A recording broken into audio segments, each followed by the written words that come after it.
नमस्कार। हाँ, आज हम एक बहुत ही दिलचस्प किताब की विचारों पर बात करने वाले हैं। बिल्कुल। हाँ, किताब का नाम है कृष्ण अकेले चलो डटकर जीतो। बिल्कुल। ये कर्म, साहस और जीवन जीने की कला पर एक अलग ही नजरिया देती है। सही कहा। हमारे पास इसके कुछ अंश हैं जो श्री कृष्ण की शिक्षाओं से प्रेरणा लेते हैं। और हमारा मकसद है इन अंशों से वो ज्ञान निकालना जो आज की भागदौड़ भरी जिंदगी में काम आ सके। हाँ बिल्कुल, चुनौतियों का सामना करने में मददगार हो। किताब का जो सेंट्रल आइडिया है ना? वही कि अकेले चलने का साहस रखो और दृढ़ता से जीतो। एकदम। और इसकी शुरुआत ही होती है गीता के उस बहुत प्रसिद्ध श्लोक से, कर्मण्येवाधिकारस्ते मा फलेषु कदाचन। हाँ, ये तो अक्सर सुनते हैं हम। हाँ। पर किताब इसे कैसे समझाती है, कुछ अलग तरह से। हाँ, देखिए किताब इस पर जोर देती है कि ये सिर्फ ये नहीं है कि फल की चिंता छोड़ दो। अच्छा। उससे ज्यादा गहरी बात है ये समझना कि हमारा पूरा कंट्रोल वो किस चीज पर है। हमारे कर्म पर। हाँ, हमारे प्रयास पर, हमारी मेहनत पर। नतीजा वो तो आप देखिए कई बाहरी चीजों पर भी निर्भर करता है। सही बात है। और जब हम ये सच मान लेते हैं ना, तो काम करने में एक अलग ही सुकून मिलता है, फोकस बढ़ता है। हाँ, नतीजों के डर से मुक्ति मिल जाती है शायद। बिल्कुल। और इसी से जुड़ा है किताब का एक और अहम पॉइंट, अकेले चलने का महत्व। हाँ, ये वाला हिस्सा मुझे काफी सोचने पर मजबूर कर गया। स्रोत बताते हैं कि कृष्ण ने अर्जुन को समझाया कि सच का रास्ता अक्सर अकेला होता है। पर आज के दौर में जहाँ सब इतने कनेक्टेड हैं, सोशल मीडिया है, क्या ये अकेले चलना मुमकिन भी है या प्रैक्टिकल है? ये बहुत जरूरी सवाल है। देखिए किताब के अनुसार अकेले चलने का मतलब ये बिल्कुल नहीं है कि आप दुनिया से कट जाएं, सन्यासी बन जाएं। अच्छा, तो फिर क्या है? इसका मतलब है अपने सिद्धांतों के लिए, अपने सच के लिए अगर जरूरत पड़े तो भीड़ से अलग खड़े होने का साहस रखना। मतलब हिम्मत जुटाना। जब आपको यकीन हो कि आपका रास्ता सही है, तो चाहे सामाजिक दबाव हो या जो सब लोग मान रहे हैं, उसके खिलाफ जाने की हिम्मत। समझ गए। यही असली मतलब है। और इसमें आप मानेंगी एक गहरी आंतरिक स्वतंत्रता है। आंतरिक स्वतंत्रता। हाँ, ये स्वतंत्रता शायद तभी आती है जब मुश्किलों का सामना करने की हिम्मत हो। बिल्कुल। किताब में गीता के एक और श्लोक का जिक्र है, हे अर्जुन उठो, दुख को त्यागो, कायरता छोड़ो और युद्ध के लिए तैयार हो जाओ। ये सुनने में तो बड़ा इंटेंस लगता है। क्या ये सिर्फ युद्ध की बात है?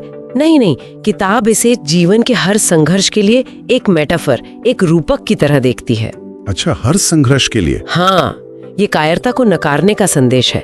कायरता यानी परिस्थितियों से भागना या कुछ ना करना, निष्क्रिय हो जाना।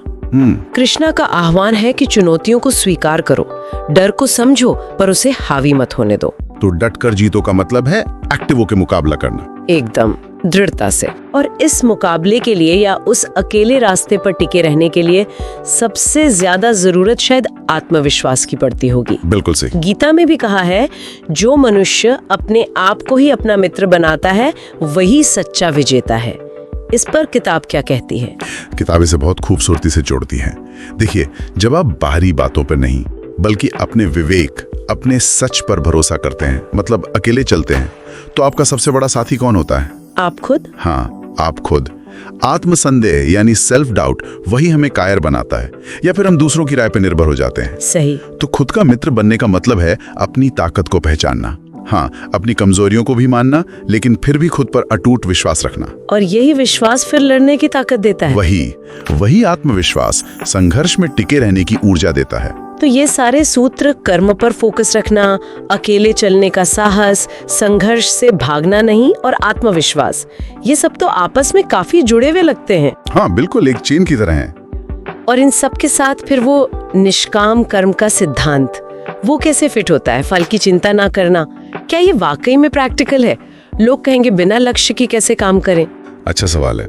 देखिए, किताब इसे प्रैक्टिकलिटी से जोड़कर ही समझाती है। निष्काम कर्म का मतलब ये नहीं कि आप उदासीन हो जाएं या कोई एम्बिशन ही न रखें। तो फिर इसका मतलब है अपना बेस्ट एफर्ट देना, पूरी लगन से काम करना, लेकिन जो रिजल्ट है उसे ईश्वर पर या कह लीजिए यूनिवर्स पर छोड़ देना।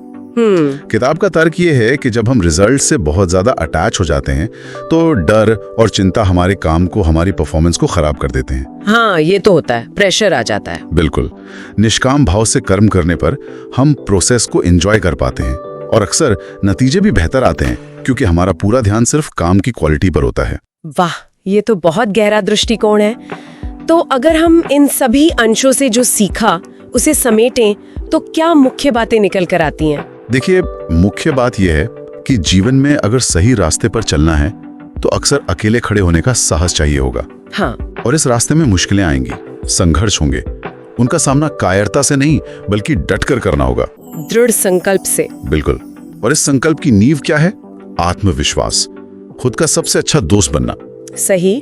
और ये सब करते हुए अपने एक्शंस पर फोकस रखना, फल की बहुत ज्यादा चिंता से मुक्त होकर। यही शायद कृष्ण का बताया मार्ग है, जैसा ये किताब दिखाती है। जीवन को सार्थक बनाने का तरीका। हाँ, और साथ में ये विश्वास कि मार्गदर्शन हमेशा मौजूद है, चाहे हम उसे कृष्ण कहें या अपना अंदरूनी विवेक। वाह, ये वाकई बहुत सोचने लायक बातें।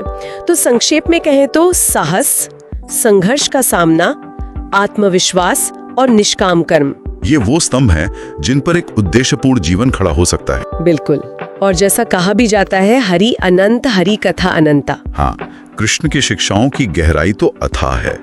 ये अंश तो बस एक झलक मात्र है। सही कहा। और ये चर्चा हमें इस विचार के साथ छोड़ जाती है कि हम इन कालातीत सिद्धांतों को अपने रोजमर्रा की जिंदगी में, अपनी उलझनों में, अपने फैसलों में कैसे उतार सकते हैं। हाँ, ये सवाल शायद हर किसी को खुद से पूछना चाहिए। फैसला करें, डटे रहें और जीतें। इसी प्रेरणा के साथ आज की बात समाप्त करते हैं। बिल्कुल।